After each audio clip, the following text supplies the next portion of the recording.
This is a very old stoveplate. It's a red dot, very old stoveplate. It's a type we used about 15 years ago. Okay, I want to discuss this in this meeting um, because maybe they're still in the field, maybe they're not. These stoveplates, this is what we call a narrow trim ring. You get the narrow trim ring, you get one a little bit broader, and then you get the broad one that fits into a big one. Okay, these are the newer stove plates. You notice here this one's only got 3 terminals. This one has got 4 terminals, and it's also numbered like we discussed last time. If you look carefully there, there's 1, 2, 4, and 3. It's not 1, 2, 3, 4. It's 1, 2, 4, and 3. You've got to read the numbers there carefully. Okay. Even the small plate, this is what we call a 145 narrow trim ring. Okay, you get the trim rings in black and you also get them in chrome. Okay. Again, it's exactly the same 1, 2, 3, 4 and 1, 2, 4, 3. Okay, so the size has got nothing to do with it. It's merely the size of the hole and the wattage you want, etc., etc., etc. Okay, let's discuss this old plate in case you still stumble along. What's it?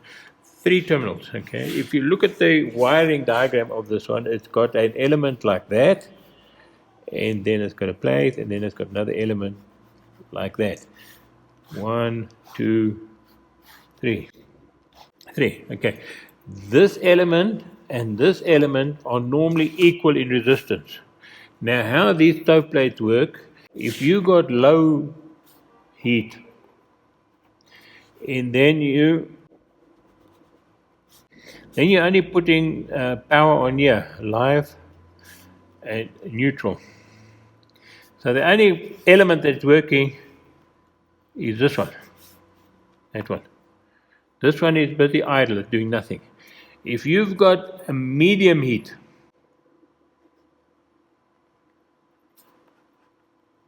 then you put your live on here and you put your neutral on here. So you're running this through like that. This is what we call series. Your two are in series to each other and it'll give you a medium heat. If you got high heat, then you do an interesting thing. You put your element, okay, which means that you've got this in parallel. Okay, which is actually quite easy if you look at it, because you've got your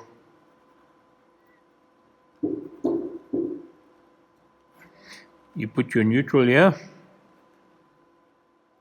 and you put your live here, and you put your live there, and you end up with that configuration. This is how we did it in the old days. Live, low heat, one element working, medium heat, both of them in a line, high heat, you put them in parallel, or you put the live on the end and you just put your neutral in the middle. Okay, if we look at the new ones now, you've got 1, 2, 3, 4. Right, now this piece of paper here is gold. If you look again, you got 1, 2, 4, 3. It stays exactly the same. But here they tell you how to connect up. For example, a 6-heat switch. Okay, we've already discussed it, that 1 goes to 1, 2 goes to 2, etc., etc. If you notice here, they're telling you that 2 crosses over here and goes to 2, but it's not really that important. 1 goes to 1, 2 goes to 2, 3 goes to 3, 4 goes to 4, and they tell you how to connect up your live and your neutral here. There they've got P1 and they've got P2. Very straightforward. Not a problem at all. What is interesting is what's happening on this middle wiring diagram here. This is the 3 heat. Oops. This is this one. 3 heat. Okay. But we know the rules. So it's not really a problem. Okay. But when it comes to the 3 heat for these stove plates, it becomes very interesting. Okay. Because what you do is you put a bridge piece between 3 and 4. So in other words, you bridge these two out. Now you've only got 3 wires. 1, 2, 3. Okay. On the 3 heat switch, you've got 4, 1, and 2. So you got 1, 2, and 4. So 4 will go to 4. 1 will go to 1, and 2 will go to 2. So all you got to remember is to bridge the 2 out, 3 and 4 out, and 3 each, you wire it number for number.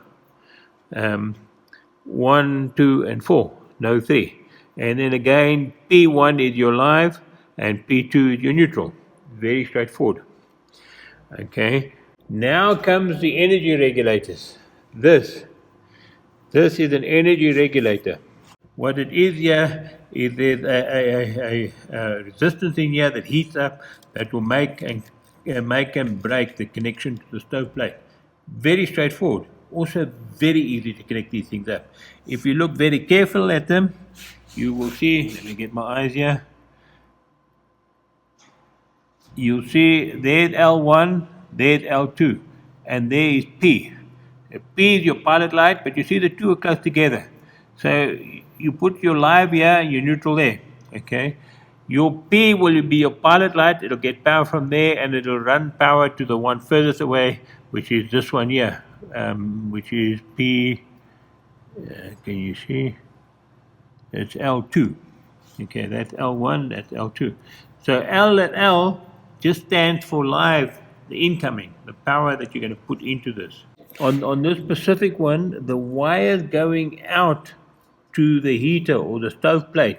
On this one, they're calling it H1 and H2 for the heat 1 and heat 2. Sometimes they call it load 1 and load 2. Okay, but they call it many things, but it's easy to see. Okay, what is important is that you see the little top here. You see that top there? So when you put it in, that top must show top. If you put it like this, the top is showing there. That's crazy because now your on and off is going to be in that line. So top to top. Okay, and then you're away. Okay, now you've only got two terminals going out to your stove plate. Okay, that would be this wiring diagram here, where you've only got two. Again, you go to P1 and P2. In this case, yeah, it's calling it L1, L2, but it's all the same terminology, so long as you understand where it is. Okay, all the same terminology. Right, so you've got your two going out to your stove plate. Now comes some interesting part. If you look at your plate, you see in the 3 they put a jumper in. Okay, in the energy regulator, they put two jumpers in. So, in other words, they're going to put a jumper in from there to there, and a jumper in from there to there. So they're joining these two, and they're joining these two. Now you've only got two terminals coming out. Okay, with your two terminals coming out, it's very straightforward. You just go into your H1 and H2. You connect one wire up there and the other wire up there, and you're away.